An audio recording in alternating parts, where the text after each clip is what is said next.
बहुटी जलप्रपात, रानी तालाब रीवा।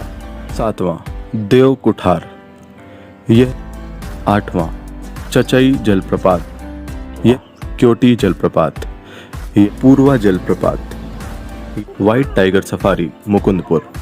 पियावन गिनौची धाम रीवा। 21वां छुइया घाटी, छुइया घाटी अपने मनमोहक दृश्यों के लिए जा। गोविंदगढ़ किला रीवा। 25वां और आखिरी सुपाड़ी के खिलौने रीवा। सफेद बाग जलप्रपातों के साथ साथ सुपाड़ी के खिलौने के लिए भी विश्व प्रसिद्ध है।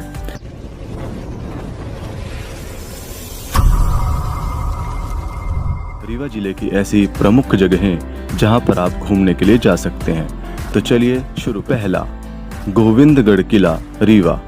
यह किला रीवा शहर से लगभग 18 किलोमीटर दूरी पर स्थित है। यह रीवा महाराज की ग्रीष्मकालीन राजधानी हुआ करता था। 3 तरफ से तालाब से घिरे हुए इस किले का निर्माण 1853 में रघुराज सिंह द्वारा कराया गया था। यहाँ पर आपको बड़ी बड़ी बग्घियाँ देखने को मिलेंगी जिनके पहियों की ऊंचाई 8 फीट तक है। दूसरा पियावन गिनौची धाम रीवा। यह रीवा से लगभग 42 किलोमीटर दूरी पर स्थित प्राकृतिक, धार्मिक और पर्यटन स्थल है। प्राकृतिक से घिरा हुआ यह स्थल धरती से 2 फीट नीचे स्थित है। यहाँ का प्राकृतिक झरना 12 महीने सुंदरता बिखेरता रहता है। तीसरा पूर्वा जलप्रपात। यह जलप्रपात रीवा मुख्यालय से लगभग 25 किलोमीटर दूरी पर स्थित है। यह टोंस नदी पर स्थित 67 मीटर ऊंचा जलप्रपात है, जहाँ की सुंदरता देखने योग्य है।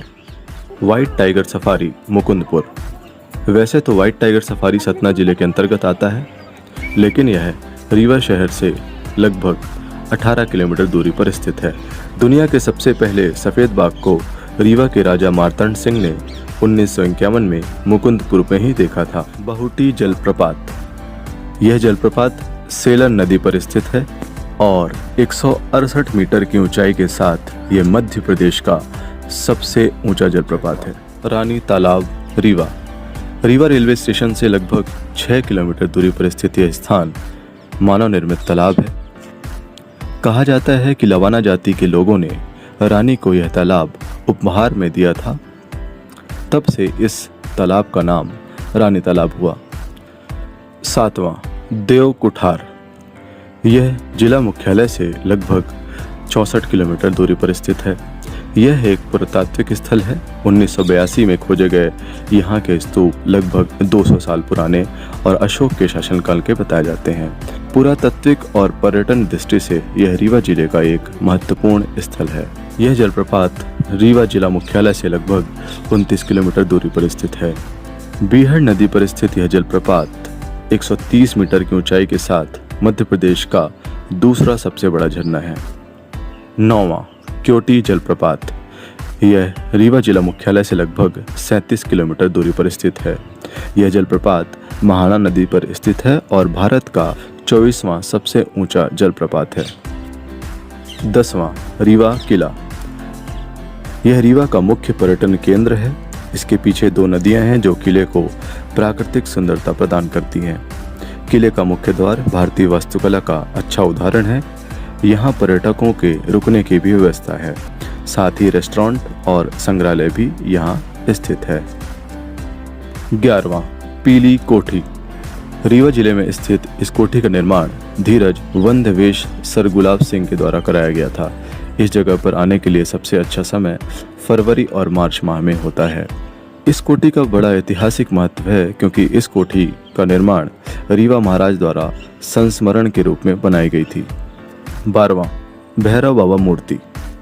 भैरव बाबा की यह विशाल मूर्ति रीवा शहर से लगभग 28 किलोमीटर दूरी पर स्थित विंध्य की खामडी पहाड़ियों पर स्थित है।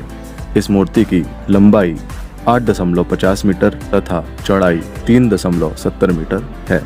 भैरव प्रतिमा अपनी विशालता के साथ साथ अति सौंदर्य समेटे हुए है।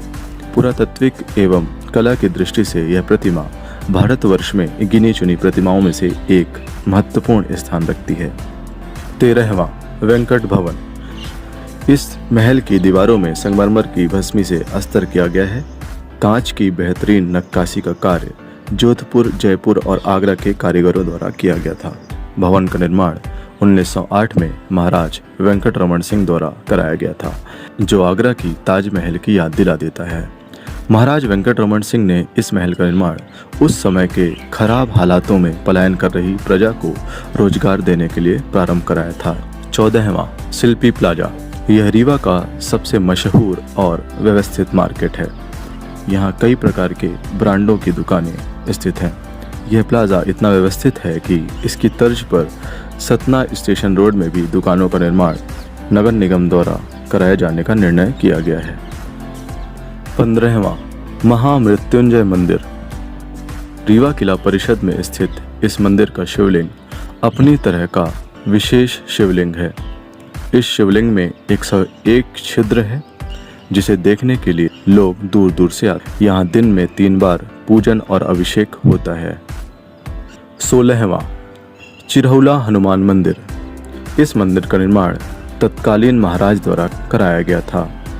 भक्तों द्वारा इसे जिला न्यायालय का दर्जा दिया गया है। मंगलवार एवं शनिवार को यहाँ मेला जैसा माहौल रहता है। 17वां देव तालाब शिव मंदिर। यह मंदिर रीवा जिले की मऊगंज तहसील में स्थित है। यहाँ 5 मंदिर हैं। मान्यता है कि एक रात में इसका निर्माण भगवान विश्वकर्मा द्वारा किया गया था। साल में 3 बार यहाँ मेला लगता है। 18वां टोंस जलप्रपात। यह रीवा शहर से लगभग 50 किलोमीटर दूर सिरमौर के पास स्थित है। इस जलप्रपात को देखने के लिए 200 फीट नीचे घाटी में उतरना होता है। 19वां इको पार्क मुकुंदपुर। इस पार्क में कई तरह के झूले और प्राकृतिक सौंदर्य से युक्त मनोरंजन के कई साधन उपलब्ध हैं। 20वां केवटी किला। यह किला सिरमौर तहसील में केवटी जलप्रपात के निकट ही स्थित है। खूबसूरत नज़ारों के साथ साथ इस किले का ऐतिहासिक महत्व है। यह किला 1857 के स्वतंत्रता संग्राम का भी साक्षी रहा है, जिसमें ठाकुर रणमत सिंह और अंग्रेजों के बीच भयंकर युद्ध हुआ था। 21वां छुइया घाटी। छुइया घाटी अपने मनमोहक दृश्यों के लिए जानी जाती है। यहाँ के नज़ारे अद्भुत हैं और यहाँ से रीवा सीधी मार्ग गुजरता है। 22वां बरदाहा घाटी। यह घाटी रीवा शहर से लगभग 47 किलोमीटर दूर सिरमौर के पास स्थित है। यह घाटी अपने खूबसूरत नज़ारों और घुमावदार मोड़ों के लिए प्रसिद्ध है। बरसात के दिनों में यहाँ हरियाली की चादर सी बिछ जाती है। 23वां धारकुणी आश्रम। वैसे तो यह स्थान सतना जिले में आता है, लेकिन चूँकि यह रीवा जिले से करीब है तो यहाँ पर जाया जा सकता है। घनघोर जंगल, पर्वतों और झरनों के बीच स्थित इस परमहंस आश्रम में लोग शांति और प्राकृतिक का आनंद लेने के लिए पहुँचते हैं। धारकुणी मूलतः 2 शब्दों से मिलकर बना है, धार तथा कुणी, यानी जल की धारा और कुंड। 24वां आदित्य वाटर पार्क। यह वाटर पार्क रीवा शहर से लगभग 18 किलोमीटर दूर ग्राम रूहिया बेला में स्थित है, जहां गर्मियों में मनोरंजन के लिए आप जा सकते हैं। 25वां और आखिरी सुपाड़ी के खिलौने।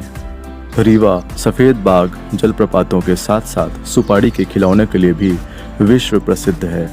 फोर्ट रोड में आज भी कुछ परिवार हैं जो सुपाड़ी के खिलौने बनाते हैं। सुपाड़ी की यह कारीगरी इतनी अलग है कि इसने भारत तथा विश्व में रीवा को एक अलग पहचान दिलाई है। रीवा के सुपाड़ी कला के सुप्रसिद्ध कलाकार राम मिलन कुंदेर जी को राष्ट्रपति पुरस्कार से भी सम्मानित किया गया है। तो दोस्तों, यह थी हमारे रीवा जिले की प्रमुख ऐसी जगहें जहां पर आप घूमने के लिए जा सकते हैं।